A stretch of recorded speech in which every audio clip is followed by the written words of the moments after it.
चलो, आज उत्तराखंड का जो पेपर हुआ है लोअर पीसीएस का, है ना, उसकी एक अनऑफिशियल आंसर की हम लोग शेयर कर रहे हैं आपके साथ। आप भी अपना कोई क्वेश्चन ऐसा हो जिसमें डाउट हो आपको, तो आप उसका आंसर हमें कमेंट में बता सकते हैं, कमेंट सेक्शन में, ताकि हम आयोग को प्रतिवेदन जब भेजना हो इसके बारे में बताना हो कि कौन सा क्वेश्चन गलत है या डाउटफुल है तो उसको भेजेंगे। तो हम शुरू करते हैं फटाफट से जो भी अनुमानित आंसर है उनके बारे में। जैसे पहला क्वेश्चन है, जनगणना 2011 के अनुसार भारत में प्रति 1000 पुरुष में महिलाओं की संख्या क्या है। देखो, इसका आंसर तो 1940 कर देते हैं, लेकिन कई बार होता क्या है कि हम डेटा देखते हो तो 943 लिखा हुआ आता है, तो कोई प्रॉब्लम नहीं है इसमें, ठीक है। ये आपको थोड़ा सा ध्यान रखना है, 940 इसको आंसर मान लेते हैं, बाकी आयोग तो रहेगा कि ऑफिशियली वो क्या मान रहा है। हम निम्नलिखित में से कौन सा जोड़ा सही नहीं है, है ना, इसके लिए जो आंसर है ये रहेगा नेपाल हिमालय, रावी से तिस्ता के बीच में।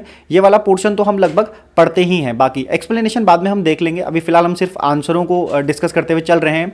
इसी में जो हमारा तीसरा आंसर है ना, ये वाला देखोगे, इसको अगर आप लगाओगे तो मुलिंगला आपको उत्तराखंड में मिल जाएगा, और अगर बॉमडीला की बात करें तो ये अरुणाचल प्रदेश में मिल जाएगा, ठीक है। इस हिसाब से आप देख सकते हो कि ये अरुणाचल प्रदेश में है, ये सिक्किम में है, ये शिपकिला हिमाचल में है, ये जोजिला जम्मू कश्मीर में है। ऑप्शन ये हो जाएगा इसका, बाकी आप मैच कर लेना।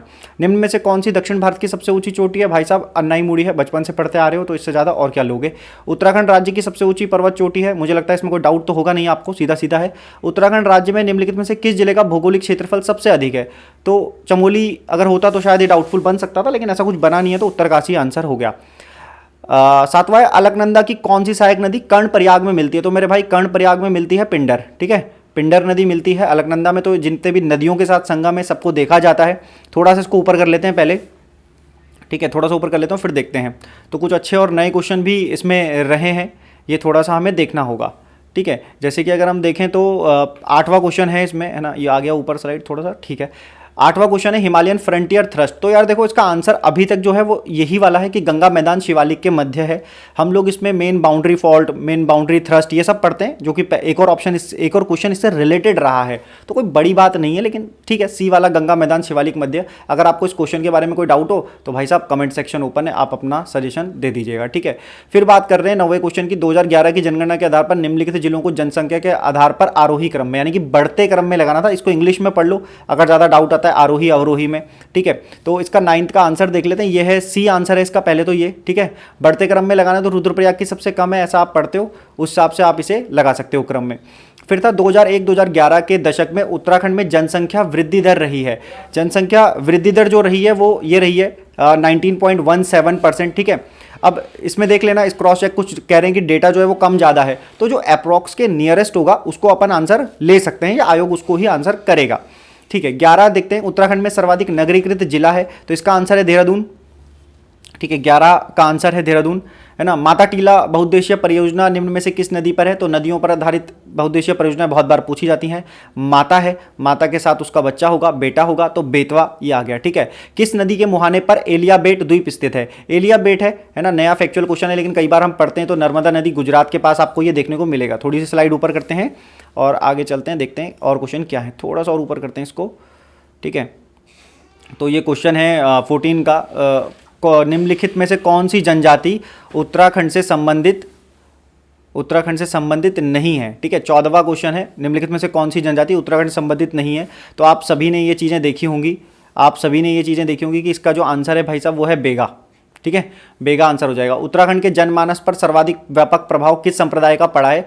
तो ये क्वेश्चन थोड़ा सा अगर कॉमन सेंस से कर लो, या मिला नहीं है एग्जैक्ट आंसर इसका बता पाना संभव नहीं है, लेकिन फिलहाल इस क्वेश्चन का अगर आप आंसर एग्जैक्ट जानते हो तो बता दीजिए। लेकिन शैव और शाक्त संप्रदाय में हम शक्ति के रूप को, है ना, इसमें शिव को और इसमें शक्ति यानी कि माता रानी का जो रूप होता है उसको हम पढ़ते हैं, तो ऐसा संभावना है कि ये वाला जो ऑप्शन होगा ये काफ़ी हद तक सही रहने की संभावना है, शैव और शाक्त संप्रदाय को, है ना। एंशिएंट हिस्ट्री में हम लोग जब भक्ति आंदोलन वगैरह उससे मूवमेंट पढ़ते हैं तो वहाँ पर ये सारी चीज़ें देखने को मिल सकती है, वैष्णव, शैव, ठीक है। निम्नलिखित में से कौन सी एक लोक गाथा नहीं है। लोक गाथा नहीं है तो लाडी शाह इसका आंसर लगभग आ रहा है, लाडी शाह, ठीक है। बाकी किसी ना किसी आधार पर हम लोग हारुल हो, जागर हो, या रमोला, गंगू रमोला, ये टिहरी से संबंधित। तो अगर आपको लगता है कि ये डाउट है तो देख लेना भाई, डायरेक्ट आंसर कहीं एग्जैक्टली है नहीं, लेकिन लाडी शाह को अनुमानित आंसर मान के चल रहे हैं हम लोग। निम्नलिखित में से किस जनपद में हिल जात्रा लोकनाट्य का आयोजन किया जाता है। तो उत्तराखंड में तैयारी कर रहे हो, बच्चा ये आंसर जानता है, ठीक है भाई। उत्तराखंड में निम्न स्थानों में से कहाँ दुर्योधन और कर्ण की पूजा की जाती है। तो नेथवाड़, उत्तरकाशी इसका आंसर हो रहा है। 19 क्वेश्चन देखते हैं। निम्न में से किस जाति की गणना हिमालय की प्राकृतिक जातियों में नहीं की जाती? थोड़ा सा ऊपर कर लेते हैं स्क्रीन को, ठीक है। 19 क्वेश्चन देखते हैं अब। निम्न में से किस जाति की गणना हिमालय की प्राकृतिक जातियों में नहीं की जाती? भाई साहब शक इसका आंसर आ रहा है, बाकी देख लेना, ठीक है। 20वां है, तालेश्वर ताम्रपत्रों में किस राजवंश और राजधानी का पता चलता है? तो 20 का आंसर सी होना चाहिए, चंदवंश और राजधानी अल्मोड़ा, ठीक है। आंसर की बनाई हुई है, थोड़ी मेहनत लगी है, लेकिन देख लेना इसको जो भी है। इसका आंसर हम तो सी मान करके चल रहे हैं और ये है ही, ठीक है। फिर है 21 वाला क्वेश्चन देख लेते हैं। मैच द फॉलोइंग है, इसको मैच कर लो, तब तक मैं थोड़ा सा स्क्रीन ऊपर कर लेता हूं फटाफट से। देखो आसान सा क्वेश्चन था, आईएम में कहाँ है? तो देहरादून आप सभी जानते हैं, ठीक है, देहरादून है। तो फिर फूलों की घाटी भाई साहब चमोली में है। भेल हरिद्वार में है। अब भी इसका आंसर आ ही गया होगा। पिंडारी बचा क्या? पिंडारी लोग हैं, बागेश्वर में रहेंगे, ठीक है। 22वां है, निम्नलिखित में से ब्राह्मणों की कौन सी उपजाति स्थान के नाम पर आधारित नहीं है? अब ये वाला जो क्वेश्चन है कि जाति आधारित नहीं है, फिर से मैं कहूँगा कि एग्जैक्टली आंसर तो नहीं हमें इसका बता सकते, लेकिन 22वें को हम छोड़ दे रहे हैं आपके लिए। अगर आपको लगता है कि आप इनमें से कोई आंसर बताना चाह रहे हैं तो आप कमेंट सेक्शन में बताएं, ताकि सभी को आइडिया लग पाए, ठीक है। तो ये आयोग के लिए छोड़ दे रहे हैं, ये बता पाना पॉसिबल नहीं है फिलहाल तक। सोर्स में नहीं है तो बता करके फायदा कि आपको संदेह में डालें। अगले क्वेश्चन की तरफ चलते हैं।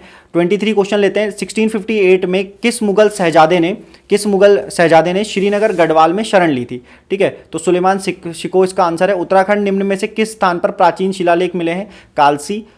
कुमायूं राज्य के चंद वंश का अंतिम शासक कौन था? महेंद्र चंद। गुंठ भूमि का अर्थ है क्या होता है? मंदिर को प्रदत्त भूमि। कई जगह आप इतिहास जब पढ़ते होंगे उत्तराखंड का तो वहां पर यह टर्म आती है, तो मंदिर को प्रदत्त भूमि कहा गया है। अगर आपको लगता है कि डाउट है तो भाई साहब बता देना। हिमालयन डिस्ट्रिक्ट गजेटियर, अधिकतर लोगों के पास गजेटियर वर्ड नहीं था तो कंफ्यूज होने की संभावना शायद रही होगी। 2 ऑप्शन आपने बाहर कर लिए होंगे जो कि सभी करते हैं। एटिंगसन इसका आंसर है। आगे चलते हैं। 28 है, उत्तराखंड शासन की वीर चंद्र सिंह गढ़वाली योजना निम्न में से किससे संबंधित है? तो पीछे परीक्षा वाणी में पढ़ा होगा आपने आराम से, पर्यटन से संबंधित है। उत्तराखंड आर्थिक सर्वेक्षण 2018-19 के अनुसार उत्तराखंड के निम्न में से किस जनपद की प्रति व्यक्ति आय 2016-17 में सर्वाधिक रही है ना? कहां पर रही है? तो देखो देहरादून और हरिद्वार में कंफ्यूजन था। जो डेटा जो सोर्स हमें मिला है उसमें हरिद्वार आंसर है इसका, ठीक है। अगला देखते हैं, निम्नलिखित में से कौन सा युगम सही सुमेलित नहीं है? सही सुमेलित नहीं है खिरसू पौड़ी सही सुमेलित है। औली चमोली, कौसानी पिथौरागढ़, शीतला खेती है। तो कौसानी बागेश्वर में है, बलना इसका पुराना नाम है, आप जानते होंगे, तो यही है ऑप्शन, ठीक है। मैच कर लेना। आगे करते हैं, थोड़ा सा ऊपर कर लेते हैं। अगला क्वेश्चन है 31, ये क्वेश्चन है बिल्कुल ऊपर। भौगोलिक क्षेत्रफल की दृष्टि से उत्तराखंड राज्य भारतीय राज्यों में किस स्थान पर है? तो ये 19वें स्थान पर है, ठीक है। आप इसे आराम से डेटा में चेक कर सकते हो, 19वें स्थान पर है, इसमें कुछ है नहीं। उत्तराखंड राज्य का लिंगानुपात 2011 की जनगणना के अनुसार कितना है? 963 है। तो आपने देखा होगा इस पेपर में जनसंख्या से संबंधित आंकड़े बहुत बार आए हैं। हम अपनी क्लास में ऑफलाइन में कहते हैं कि 2011 के बाद 2021 में जनगणना होनी थी, है ना, वो नहीं हो पाई, अब होगी। तो जनगणना लास्ट स्टेज पर है और नए आंकड़े आएंगे, तो उससे पहले काफी सारे क्वेश्चन एग्जाम्स में आ रहे हैं रिपीट, ठीक है। अगला क्वेश्चन देख लें 33, नीचे लिखे नामों में उस नेपाली राजा का नाम इंगित कीजिए जिसने 12वीं सदी के अंत में खसदेश, केदार और भूमि और दानव भूतल प्रदेश पर राज्य किया था, ठीक है। तो यहां पर है 12वीं सदी, तो 1191 आपको याद होगा और अशोक चल का नाम यहां से याद आ जाएगा, ठीक है। थोड़ा सा स्क्रीन को ऊपर करते हैं हम। अल्मोड़ा और आलमनगर का संस्थापक कौन था? तो सोमचंद इसका आंसर है। अगला क्वेश्चन देखते हैं, उत्तराखंड में सर्वाधिक एवं न्यूनतम जनसंख्या 2011 जनगणना वाले जनपदों में है। तो हरिद्वार, रुद्रप्रयाग, मुझे लगता है न्यूनतम, जैसी किसी ने रुद्रप्रयाग देखा होगा तो ये टिक कर दिया होगा। फिर है, भारत के प्रथम कृषि विश्वविद्यालय की स्थापना पंतनगर में हुई थी, पंतनगर में हुई थी, है ना। तो देखो ये एक अच्छी बात है, स्टेट सर्विस जो यूके SSS करवाता है और जो यूके PSC करवाता है उसमें वो इतना ज़्यादा कंफ्यूजिंग नहीं बना देता है कि बहुत ज़्यादा फंसा दे क्वेश्चन कि डेट के साथ भी और ईयर के साथ भी। तो यहाँ पर क्या है, 17 नवंबर 1960 इसका सीधा सीधा आंसर है। जिन्होंने भी 1960 देखा होगा, पढ़ा है और बहुत आसानी से याद रहता है तो आंसर आ गया होगा। उत्तराखंड राज्य के अस्तित्व में आने के बाद प्रथम बार राष्ट्रपति शासन कब लगाया गया था? तो यार 46 दिन का लगाया गया था, 27 मार्च 2016 से यह स्टार्ट हुआ था, डेट है, आराम से आप कर सकते हो। निम्न में से ब्रिटिश कुमाऊं के किस कमिश्नर ने पुलिस व्यवस्था के स्थान पर सामान्य प्रशासन के लिए पटवारी व्यवस्था लागू की थी? इसका आंसर बी है, श्री ट्रेल का नाम इसमें आता है, ठीक है। ये देखिएगा, उत्तराखंड की विधानसभा में अनुसूचित जाति SC की बात कर रहे हैं, यहां पर इंग्लिश में देख लेना। और ये आंसर हो जाएगा 13। ब्रिटिश गढ़वाल का मुख्य 1840 में मुख्यालय कहाँ था? तो अब कई लोग नैनीताल, देहरादून, टेहरी, नैनीताल या पौड़ी में कुछ कंफ्यूजिंग ढूंढ रहे हो तो ना ढूंढें, पौड़ी इसका आंसर हो जाएगा। उत्तराखंड में पंचायतों की वित्तीय स्थिति का पुनर्वलोकन करने हेतु राज्य वित्त निगम का गठन कौन करता है? तो देखो पिछले 2-3 एग्जाम जो हुए हैं उसमें 11वीं अनुसूची, 12वीं अनुसूची के अंतर्गत चाहे वो पंचायत हो, नगर निगम, नगर पालिका की व्यवस्था हो, उसमें जितने भी आर्टिकल है आर्टिकल 243 से लेकर उसमें सभी में कहीं ना कहीं कुछ ना कुछ चीजें पूछी गई हैं। उसी में से ये वित्तीय स्थिति के बारे में जो राज्यपाल नियुक्त करता है एक वित्तीय आयोग, उसका गठन की बात की गई है। अगला देखते हैं 42 क्वेश्चन है, थोड़ा सा ऊपर कर लेते हैं पहले स्क्रीन को, ठीक है, थोड़ा सा ऊपर करते हैं और ये देखते हैं कि 42 का जो क्वेश्चन है 42, ये 42 का हो जाएगा बी, ठीक है। 2018-19 फैक्चुअल क्वेश्चन है, तो नीति आयोग के अंतर्गत ये एक अटल न्यू इंडिया चैलेंज स्टार्ट किया गया। आते हैं ग्रामीण एवं कृषि विकास समिति की स्थापना कहाँ की गई? तो ऐसी कई सारी समितियां स्टैब्लिश की जाती हैं और अलग अलग टाइम पे स्टैब्लिश की जाती हैं। हमें जो सोर्स मिला है वो देहरादून आंसर फिलहाल शो कर रहा है, तो देहरादून को मान लेते हैं। अगर आपको कोई और सोर्स मिला है और आप बताना चाह रहे हो कि नहीं ग्रामीण एवं कृषि विकास समिति की स्थापना यहाँ की गई होगी तो देख लेना। नैनीताल में राजभवन की स्थापना किस वर्ष की गई? तो 1897 इसका आंसर मिल रहा है और यही इसका आंसर होगा। 45 देख लेते हैं, कुमाऊं मंडल विकास निगम एवं गढ़वाल मंडल विकास निगम की स्थापना की गई थी। तो देखो ये जीएमवीएन और केएमवीएन की बात कर रहा है ना। एक सामान्य आप गढ़वाल मंडल पढ़ते हो 1969 में, तो वो वाले की बात ये नहीं कर रहा है। 31 मार्च 1976 इसका सोर्स शो हो रहा है। गूगल वगैरह से देख लेते हैं, क्रॉस चेक कर लेते हैं, क्योंकि बुक वगैरह में ऐसे डेटा ओरिएंटेड सवाल मिलना थोड़ा मुश्किल होता है ना, या एग्जैक्टली टाइम पे ढूंढना मुश्किल होता है। तो गूगल वगैरह करके उनकी जो वेबसाइट होती है ऑफिशियल, वहां पर जाकर के ये चीजें मिल जाती हैं। आगे देखते हैं 2011 की जनगणना के अनुसार उत्तराखंड राज्य की कुल जनसंख्या में अनुसूचित जाति का प्रतिशत कितना है?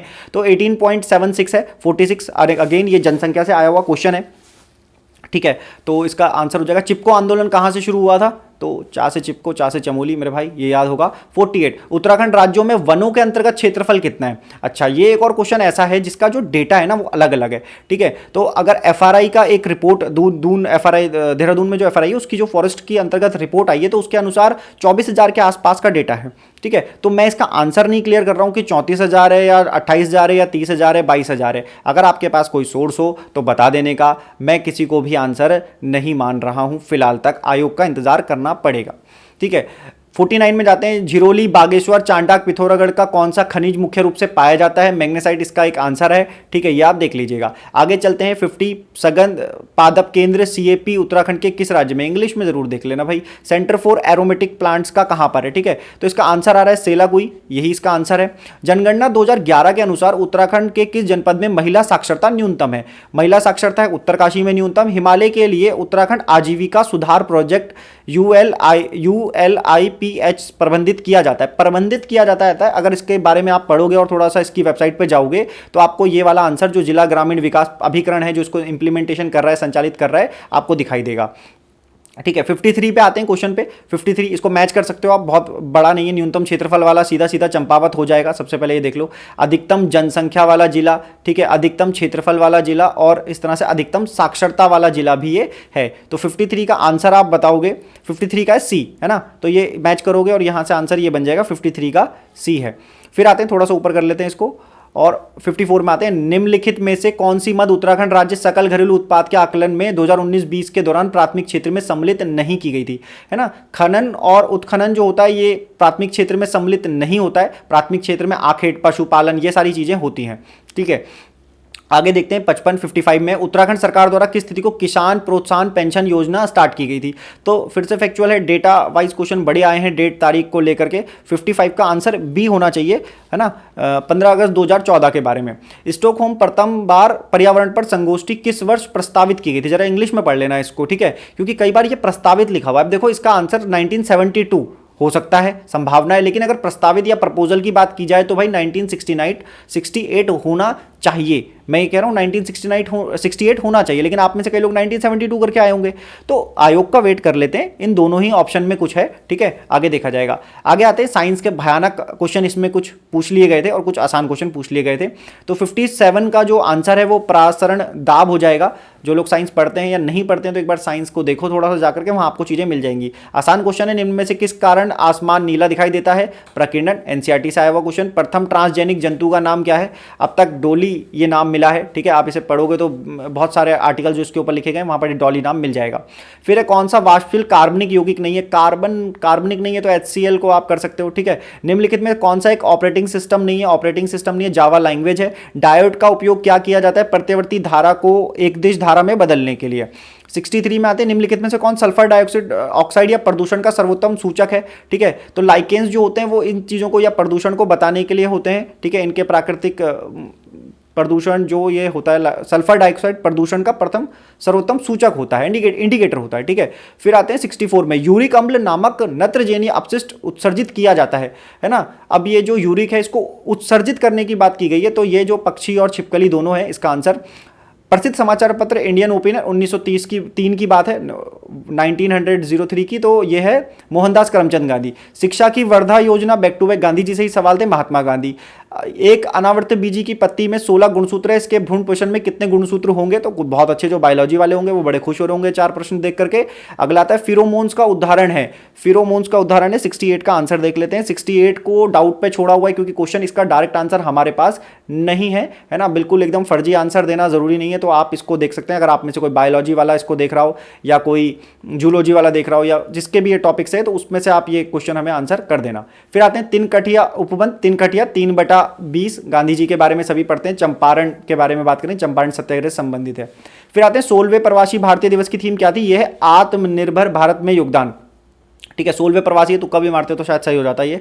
सन 2020 में हिंदी कविता के लिए साहित्य अकादमी पुरस्कार प्राप्त करता कौन है, तो अनामिका है, बिल्कुल कोई डाउट नहीं इसमें। दिल्ली में वर्तमान का उपराज्यपाल कौन है, उपराज्यपाल अनिल बैजल हैं, ध्यान रखना। 2020-21 के लिए फिक्की का नया अध्यक्ष किसे चुना गया है, तो फिक्की 1927 में स्टैब्लिश की गई थी, उदय शंकर इसके अभी हैं, ठीक है। निम्नलिखित में से कौन से खिलाड़ी ने टोक्यो पैरालंपिक एथलेटिक्स में स्वर्ण पदक जीता है, तो अगर आप नीरज चोपड़ा से आगे निकले होंगे तो सुमित अंतिल पैरालंपिक आपने जरूर पढ़ा होगा। 108वें भारतीय विज्ञान कांग्रेस का आयोजन 2022 में कहां होगा, पुणे में होगा। नोबेल शांति पुरस्कार 2021 विजेता किस देश से संबंधित है, फिलीपींस और रूस से। अंतर्राष्ट्रीय बालिका दिवस मनाने के लिए आयोजित एक दिन के लिए उच्च आयुक्त प्रतियोगिता की 5वीं विजेता कौन है, तो आदिति महेश्वरी इसका आंसर है ना। भारत में विद्युत तार का जनक किसे माना जाता है, लॉर्ड डलहौजी। एहो ह्यूम का वह जीवनी लेखक कौन था जो बाद में इंडियन नेशनल कांग्रेस का अध्यक्ष बना, ये डाउटफुल क्वेश्चन है। फिलहाल हमें ये वाला आंसर मिल रहा है कि उसने जीवनी लिखी थी, लेकिन अध्यक्षता करी थी ये बता पाना मुश्किल है, ठीक है। तो डाउट के साथ ये क्वेश्चन छोड़ रहा हूं, विलियम विडनबर्ग, ठीक है, देख लेना। अगले चलते हैं, थोड़ा सा आगे कर लेते हैं, और लास्ट 20 क्वेश्चन बन गया, जल्दी से जल्दी कवर करवा रहा हूं ताकि आप इसे फटाफट देखें और फिर आयोग की जो आंसर की आएगी उसका वेट करें। 80 में निम्न में से किसको भंग नहीं किया जाता किंतु समाप्त किया जाता है, तो ऑप्शन पढ़ के दिमाग घूम गया होगा कि भाई विधानसभा, राज्यसभा, लोकसभा, विधान परिषद, तो घबराने की जरूरत नहीं है। जो दूसरी लाइन लिखी है ना, किंतु समाप्त किया जा सकता है, तो राज्यसभा को समाप्त तो नहीं, विधान परिषद को किया जा सकता है, तो इसका आंसर सीधा सीधा ये हो जाएगा ना। बंगाल का मैटर देखोगे तो अभी वहां पर चल रहा है कि भाई वो नई विधानसभा को गठित करना चाह रहे हैं। आंध्र प्रदेश में मैटर चल रहा है कि वो विधानसभा को, विधान परिषद को खत्म करना चाह रहे हैं। आगे, न्यायालय निम्न में से किस रिट के द्वारा किसी व्यक्ति को वह पद धारण करने से रोकता है जिसके लिए वह अधिकारी नहीं है, तो को वारंटे होता है, ये देख लीजिए, ठीक है, को वारंटो।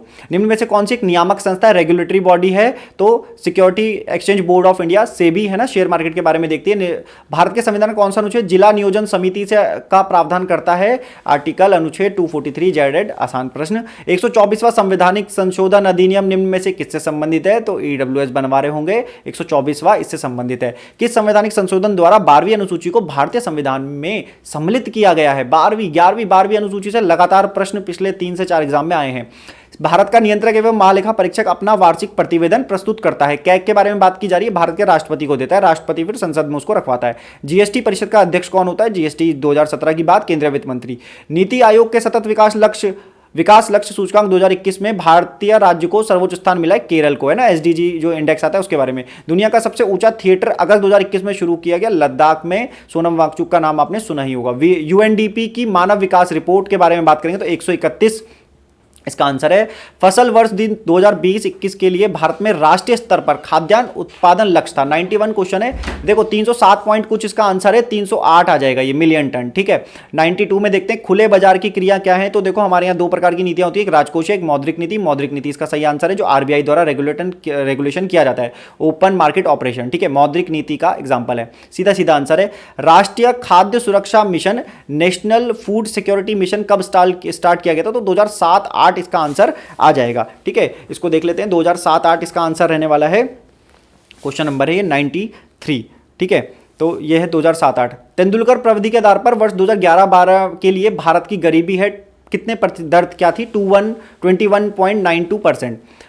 निम्न में से सर्वोत्तम श्रेणी का कोयला कौन सा है? एंथ्रासाइट है ना, जिसको नहीं मालूम होता है वो अब की बार लालू प्रसाद ऐसे करके कर सकता है। पीट जो होता है वो सबसे निम्न प्रकार का कोयला होता है।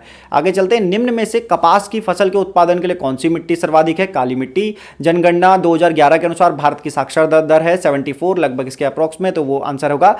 मुख्य केंद्रीय छेप पृथक करता है, इसको इंग्लिश में पढ़िए, मेन सेंट्रल थ्रस्ट है। तो मेन सेंट्रल थ्रस्ट वृद्ध हिमालय व लघु हिमालय को करता है। निम्न में से कौन सी संवैधानिक संस्था नहीं है? तो जिसका संविधान में जिक्र नहीं, वो संवैधानिक संस्था नहीं, भारत का निर्वाचन आयोग। ठीक है, तो ये संवैधानिक संस्था पूछ रहा है तो भाई भारत का निर्वाचन आयोग। ठीक है ना।